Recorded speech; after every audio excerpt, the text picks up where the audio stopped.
ভাবুন তো, আজ সকালে ঘুম থেকে উঠে আপনি মোবাইল খুললেন, বিশ্বের প্রতিটি নিউজ চ্যানেলে একটাই খবর: হাজার হাজার আগ্নেয়গিরিও একসাথে জেগে উঠেছে। মাত্র কয়েক মিনিটের মধ্যে পৃথিবীর আকাশ কালো হতে শুরু করেছে। দিগন্ত জুড়ে আগুনের লাল আলো, হাজার হাজার বজ্রপাত। পৃথিবী কাঁপছে। স্যাটেলাইট থেকে পুরো পৃথিবীকে মনে হচ্ছে জ্বলন্ত এক গোলক। কিন্তু প্রশ্ন হলো, এমন ঘটনা সত্যি ঘটলে কি হতো? মানব সভ্যতা কতক্ষণ টিকে থাকতো? একদিন, এক মাস, নাকি কয়েক বছর?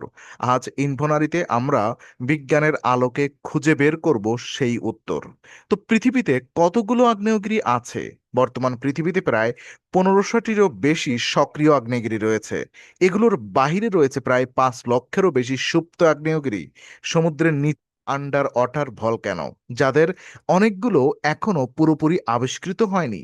আর বিজ্ঞানীরা মনে করেন পৃথিবীর প্রায় 80% আগ্নেয়গিরির কার্যকলাপ সমুদ্রের নিচেই ঘটে। প্রতি বছর গড়ে 50 থেকে 70টি আগ্নেয়গিরি অগ্নুৎপাত করে। প্রতিদিন পৃথিবীতে গড়ে 10 থেকে 20টি ছোট আগ্নেয় বিস্ফোরণ ঘটে। কিন্তু যদি এই সব কিছু একই মুহূর্তে শুরু হয়, তাহলে পৃথিবীর ইতিহাসের সবচেয়ে বড় ভূতাত্ত্বিক সংকটের মুখোমুখি হবে। তো প্রথম 1 ঘন্টায় কি ঘটবে? প্রথম কয়েক মিনিটেই হাজার হাজার বিস্ফোরণের শব্দ পৃথিবী জুড়ে প্রতিধ্বনিত হবে। প্রচণ্ড চাপের কারণে বড় বড় ভূমিকম্প শুরু হবে। কিছু অঞ্চলে ভূমিকম্পের মাত্রা 7 থেকে 9 রিক্টার স্কেল পর্যন্ত পৌঁছাতে পারে। আর পৃথিবীর বিভিন্ন টেকটনিক প্লেট একসাথে নড়ে উঠবে। বহু শহরের রাস্তা ফেটে যাবে, সেতু ধসে পড়বে, বিদ্যুৎ গ্রিড অচল হয়ে যাবে, মোবাইল টাওয়ার ক্ষতিগ্রস্ত হবে, ইন্টারনেটের সাবমেরিন কেবলও অনেক জায়গায় ছিঁড়ে যেতে পারে, জিপিএস সিস্টেম ব্যাহত হতে পারে, হাজার হাজার বিমান জরুরি অবতরণে বাধ্য হবে, বিশ্বের অধিকাংশ বিমানবন্দর বন্ধ হয়ে যাবে। তো লাভা কি পুরো পৃথিবী ঢেকে ফেলবে? সিনেমায় আমরা দেখি লাভা পুরো পৃথিবীকে ঢেকে ফেলছে। বাস্তবে বিষয়টি ভিন্ন। বেশিরভাগ লাভা ঘন্টায় মাত্র কয়েক মিটার থেকে কয়েক কিলোমিটার বেগে প্রবাহিত হয়। কিন্তু যদি হাজার হাজার আগ্নেয়গিরি একসাথে লাভা বের করতে থাকে, তাহলে কয়েক লাখ বর্গ কিলোমিটার এলাকা সম্পূর্ণ ধ্বংস হয়ে যাবে। শহর, বন্দর, রেল লাইন, বন, কৃষিজমি সবকিছু গলিত শিলার নিচে চাপা পড়তে পারে। আর আসল বিপদ শুরু হবে আকাশে। প্রতিটি আগ্নেয়গিরি বিপুল পরিমাণ আগ্নেয় ছাই ও সালফার ডাইঅক্সাইড ছড়িয়ে দেবে।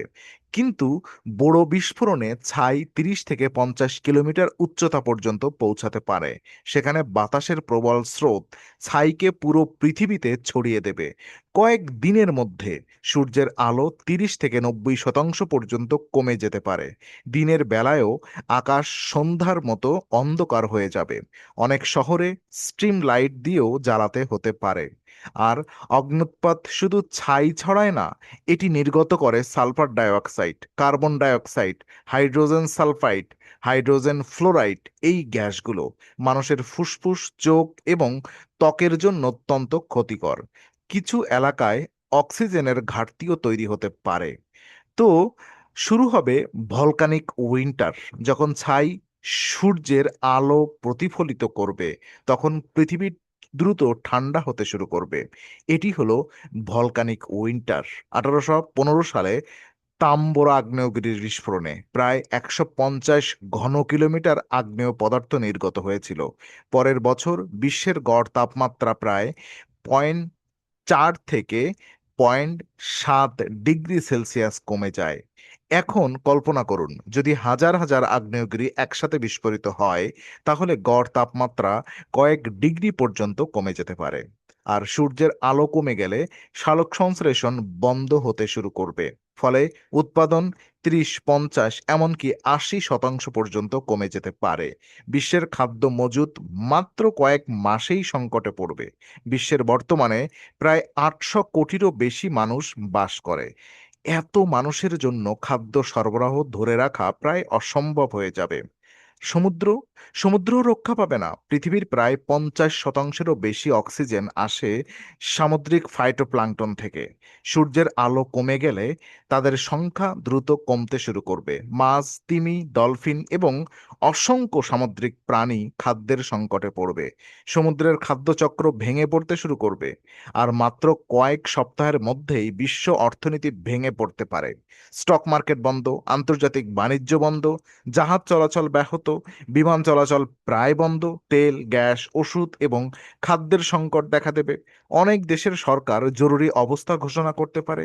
এবার ভাবুন, এই সবের সাথে যদি ইউলোস্টোন সুপার ভলকানো বিস্ফোরিত হয়, তাহলে এটি একাই প্রায় 1000 ঘন কিলোমিটারেরও বেশি আগ্নেয় পদার্থ ছড়িয়ে দিতে পারে। এটি হবে VEI-8 শ্রেণীর একটি সুপার ইরাপশন। এর প্রভাব বছরের পর বছর স্থায়ী হতে পারে। আর পৃথিবীতে আগে কি এমন হয়েছে? প্রায় 25 কোটি থেকে 20 লক্ষ বছর আগে ঘটেছিল পারমিয়ান ট্রাইসিস ম্যাস এক্সটিনশন।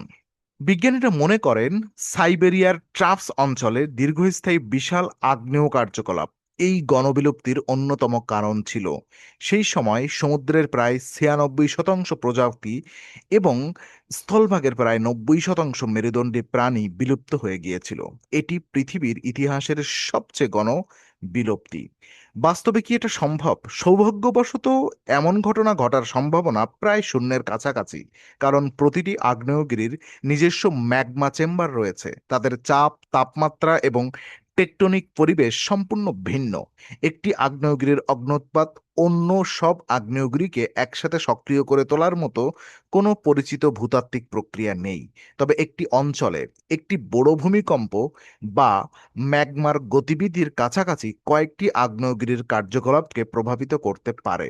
কিন্তু পুরো পৃথিবীর সব আগ্নেয়গিরি একসাথে জেগে ওঠা বর্তমান বৈজ্ঞানিক জ্ঞানে অত্যন্ত অসম্ভব। তো ভাবুন, যদি একদিন আকাশ কালো হয়ে যায়, সূর্য ধীরে ধীরে অদৃশ্য হয়ে যায় এবং পৃথিবীর প্রতিটি কোণ থেকে আগুন ও ছাই বের হতে শুরু করে, তাহলে মানব সভ্যতা কি সেই পরীক্ষায় টিকে থাকতে পারবে, নাকি এটি হবে পৃথিবীতে জীবনের এক নতুন অধ্যায়ের সূচনা? আপনার কি মনে হয়? কমেন্টে আপনার মতামত জানান। আর এমন আরো রহস্যময় এবং অবিশ্বাস্য তথ্য জানতে এখনই সাবস্ক্রাইব করুন ইনফোনারি চ্যানেলটি এবং বেল আইকনটি চাপতে ভুলবেন না, কারণ প্রতিটি রহস্যের আড়ালে লুকিয়ে থাকে একটি সত্য। আমি আবারও ফিরে আসব নতুন আরেকটি রহস্য নিয়ে। ততক্ষণ পর্যন্ত ভালো থাকুন, কৌতূহলী থাকুন।